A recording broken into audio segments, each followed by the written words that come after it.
Feminista. Thank you. Glad you're here.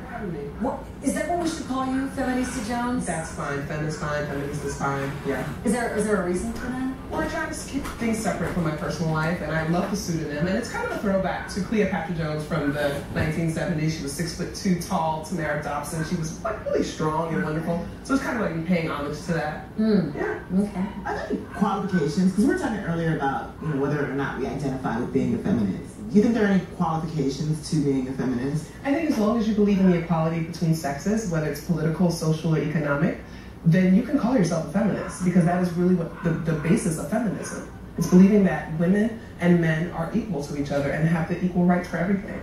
See, I've always been reluctant to call myself a feminist because I always think of feminists as protesting, and so I'm like, well, I believe in equality, but I'm not doing anything. I'm not out campaigning or protesting, so am I really a feminist? Can I call myself that? Or you saying yes? Yeah, I would argue that because you are saying that I believe in this, then you are a feminist. And I think there's going to be the people that are acting and out there doing the protesting. There are going to be the people that are writing letters. There are going to be the people that are having conversations. And even those conversations are helping move the cause forward. Yeah. Because I would agree with that. I've always thought that there's like an air of judgment surrounding it. Like someone's watching, if I identify as a feminist, someone on the side is watching me and like, girl, not what she was doing last night. Right. Because there's so many stereotypes about what it means to be a feminist, and there's these images of feminism that a lot of women are like, no, I don't want to be associated with that, with good reason. Like what? Like, you don't believe in beauty grooming and you want to burn your bra, which never really happened. But, just you hate men, or you're automatically lesbian. Not that there's anything wrong with being a lesbian, but there's a lot of these stereotypes that women are just like, well, I don't want to be associated with that. So I understand that. Well, do you see the language changing at all? I think the language is changing among people who are stepping up and saying, well, I'm a feminist too, and this is what it looks like for me. So you've got sex-positive feminists, you've got black feminists, you've got native feminists, you've got a lot of different people that are adding something to feminism to kind of say, we're a bit different, our issues are a little bit different. What is sex-positive? Is that I see that in your information a lot. Sex-positive means that you don't see sex as a shame, and you believe that sex is something that is natural, it's a part of life, it's to be enjoyed, and that people should not be shamed for it, and that we need to talk more openly about it, educate ourselves, that kind of thing. I always think about, what do I say to my 17-year-old daughter about, coming up and about feminism and about her own sexuality. I mean, I balance that with, I'm trying to be a good mom, and I want to look out for her future. I want her to be healthy, I want her to be happy, and also to be a sexual creature.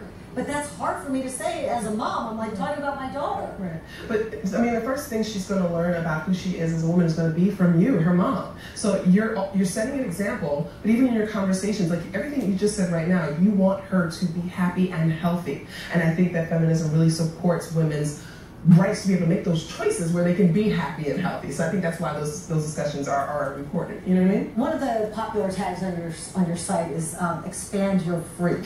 Expound, please. Yes, please expand on that.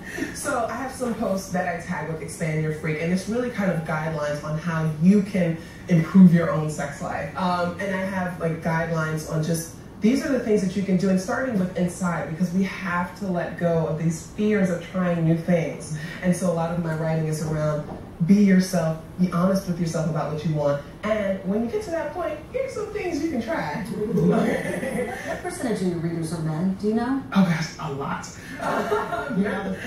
Oh, men love it. They love it. And actually my Ask Feminista questions usually come from men. They want to know how to please their partners. They want to know, why is my woman responding this way? How can I make things better? Or, I've been dealing with this feminist, can you give me some tips? Because I want to approach it as, she's a woman, I want to do the right thing. So we do get a lot of men asking questions, which I love it. Which, I mean, that's really encouraging. But it's also refreshing that you celebrate men in suits. Oh, absolutely. I do have the men in suits. Is that a purposeful thing? Oh, because I love men. Like, so here's the thing. Like, I have the Men in Suits, an annual calendar that a blog that I do. I have a Gentleman's Corner where I actually have guest blogs from men, them talking about their side of things. Like, why not? I'm not trying to silence men's voices. I think that it's important to have the open discussion and give people a platform to do that. I love men, and I want men to treat women with respect and dignity. That's my goal. That's my goal. Right, because I think that there's an old generation of feminism and there's this new generation. I'm curious to see, how they mesh. I think we're absolutely experiencing a new wave of feminism, and a lot of it is because we've been able to connect online and via social media, and we're meeting each other and we're building on new ideas. So I think that there is some generational issues, but I think that what we're talking about right now is relevant to all women. It really is. And whether you're talking about sex and sexuality, whether you're talking about religious freedom, employment, what have you, I think women of every generation can relate to that. So I think what's really interesting and what's happening now is that we're standing up and saying, well, feminism looks like this for me. And other women are saying, and yes, it looks like this for me. And these may be different, but let's talk about that. It feels like this is a conversation that deals with a lot of labels. Yeah. A lot of labels. Like, you know, can cougars be feminists? Or are you, at what point are you like a dirty old lady or whatever? And is there such a thing? No, I don't think you're ever a dirty old lady. Woo. You're a woman that likes to have sex. You don't Well, listen, you know, I'm okay with you being dirty. Like, you know. But no, I think that when we talk about older women, right? We also try to remove sexuality from them. As if at some age your sexuality turns off. I don't know about you, but mine is getting more hot. As I get older, I'm like, well, wait a minute, what's going on here? You know, so I think that it's really unfair to assume that older women are not going to be sexual beings, or that they will not attract like younger men, right? Like we do, right? They love us. Where they at? Right? No, they're out there.